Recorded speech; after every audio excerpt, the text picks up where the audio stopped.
just as the Romans marched this land below our feet, Nigel, Richard Tice and I, along with the wonderful Kate Hoey, together we walked these roads to march for Brexit some 6 years ago.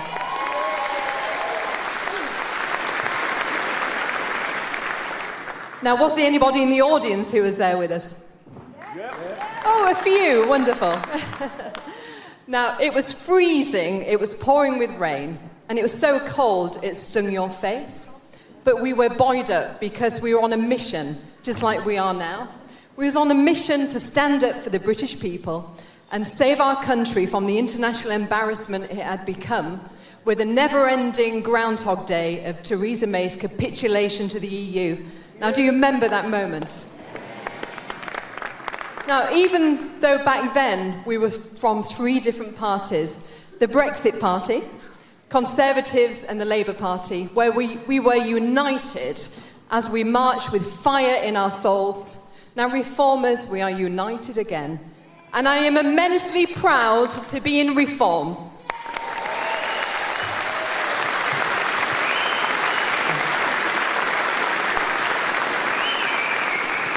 I am home at last, with people I respect and people who share the same vision, just like yourselves.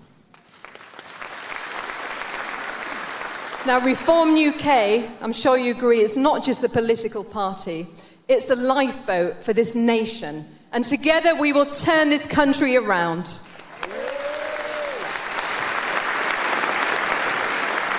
We are the party of the brave, and I've got no doubt whatsoever, that Nigel Farage will become our next Prime Minister and save our great country.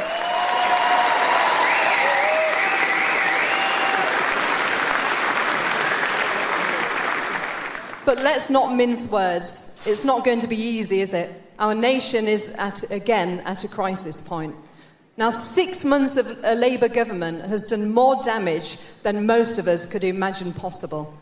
They've compromised our borders, taxed our businesses into oblivion, and thrown communities into chaos. And law-abiding citizens live in fear while criminals walk free, and streets that should be safe havens are riddled with crime. But what does Labour do? As they always do, they're looking at British people, expressing their opinions, while letting out real threats into society. It's so wrong, and we are sick to the back teeth of the Labour government, and we must kick them out.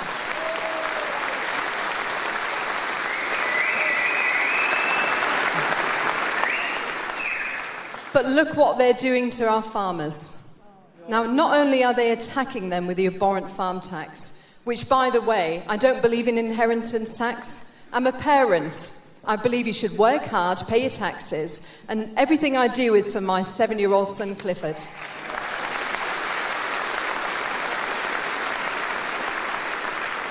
I think we should be able to leave all that we've worked hard to achieve to our children so that they have a better start in life than what we had.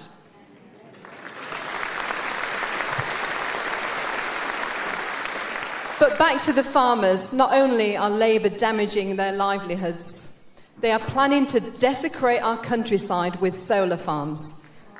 Now, I met with the 7,000 Acres group in Lincolnshire this week, and they showed me Miliband's plans to build 37,000 acres of solar farms across the county.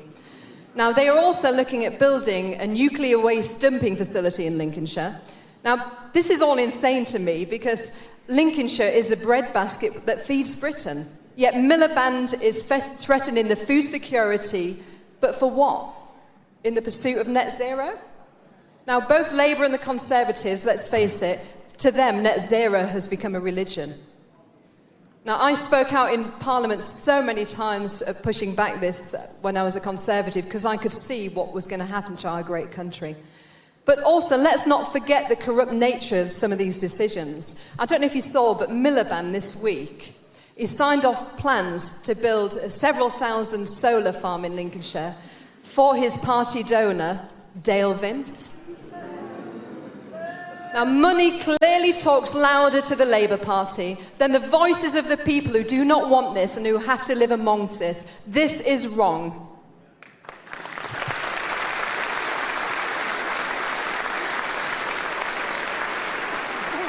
Labour are not the party of the people. We reform are.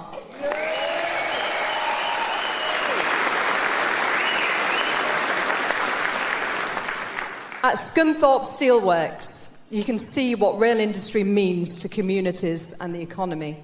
Now, the site has powered Britain's progress for generations. But the rising energy costs and the harmful policies of net zero are forcing industries to meet unrealistic and needless low-carbon targets. Now, we have the last 2 blast furnaces in Britain in Scunthorpe. They're actually named after 2 of our former queens, which I think is very wonderful, actually. And Labour are pushing to close these and instead have a new furnace that cannot even process virgin steel. I mean, how bonkers is that? Now, this is nuts zero. It's damaging our economy and it's halting progress of Britain. So I say no to net zero, desecrating our countryside. I say no to net zero, damaging British industries. And I say yes to ditching net zero, full stop.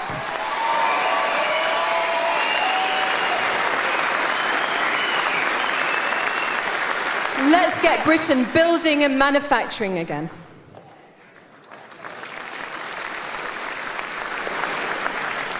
Jobs here in Britain are more important than jobs in China.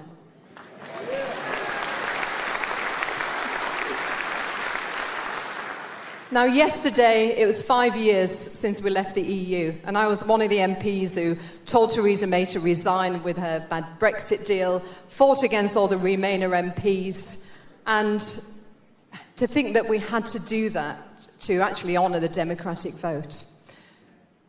Now, Boston, where I was yesterday, where GB News was, it's got the highest Brexit vote in the country.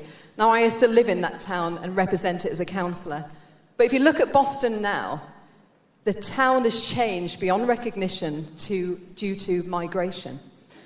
I spoke to local residents who share their frustrations about the living conditions that they now face. They describe walking down the streets and witnessing antisocial behaviour. And pensioners, I mean, they've been punished enough by Labour, but they don't even feel safe to go into their own town now. This is wrong.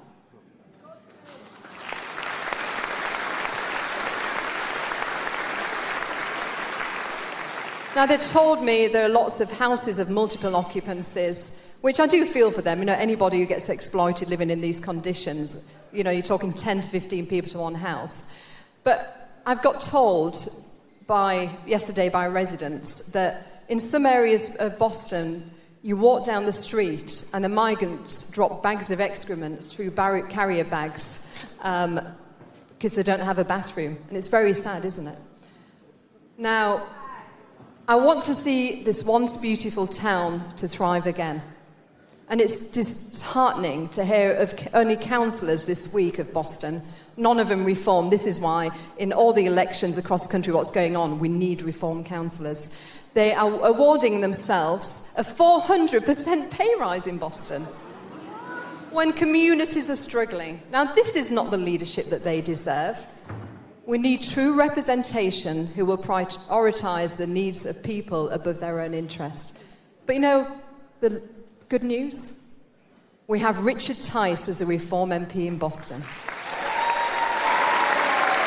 We finally have someone who listens and fights for the community. And you know, it's been decades since we've had a voice like Richard. He actually listens, he fights, and he believes in Britain. Now,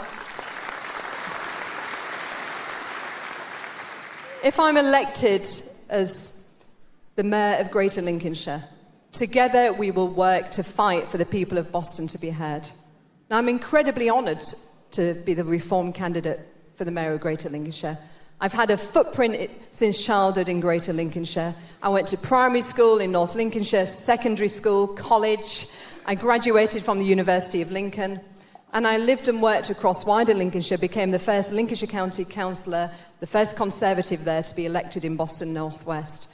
Now, I hope you agree, my record as an MP had shown I always put people ahead of politics.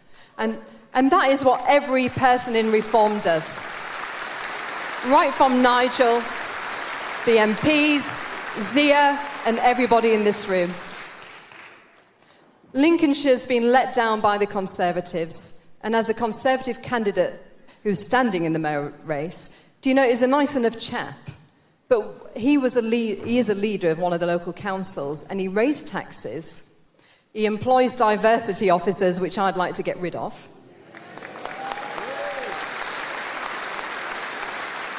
And the councils are already over £136 million in debt. Now, there needs to be a shake-up of the status quo. We need to metaphorically kick that door down. Now, the first thing I will do, if elected in May, is set up the Doge Lincolnshire.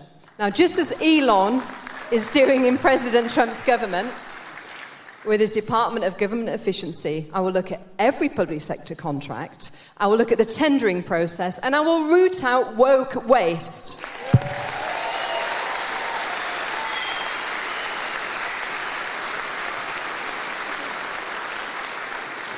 I will turbocharge skills and future-proof our economy. I'm going to be setting up an industry-led skills board. I will seek inward investment. We've got a great AI defence sector there, and I want us to lead the way globally.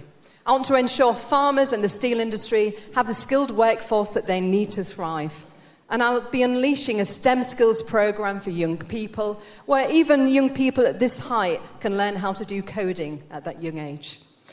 I will ensure that businesses have a strong voice and that they have the support that they need through a county-wide business association. And I have a plan to get Lincolnshire moving, improve infrastructure, and have a transport for Lincolnshire. Just like they have in London, we want a transport for Lincolnshire. And I'd like to see that mirrored right across the country, even here.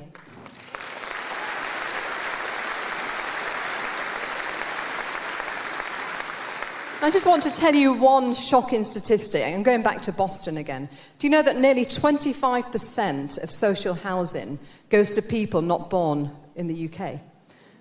Now, I was an MP for 9 years, and I had people in dire situations come to me with young families waiting up to 8 years on the waiting list to get a home. This just doesn't seem fair to me. The British people are charitable, but we want fairness for our own people.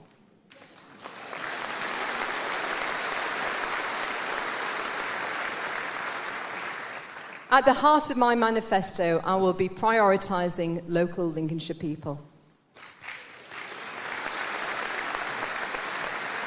And I've no doubt that when Nigel becomes Prime Minister, when he becomes Prime Minister, he will do the same for Britain.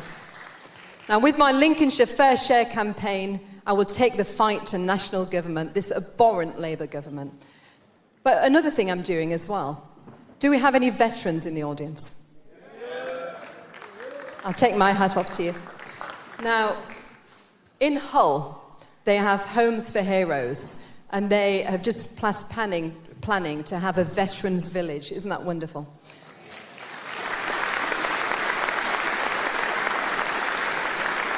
I went to see them 2 weeks ago, and if I get elected, I will work with them so that our veterans who fought for our country are respected, supported, and we have a champion who will fight for them.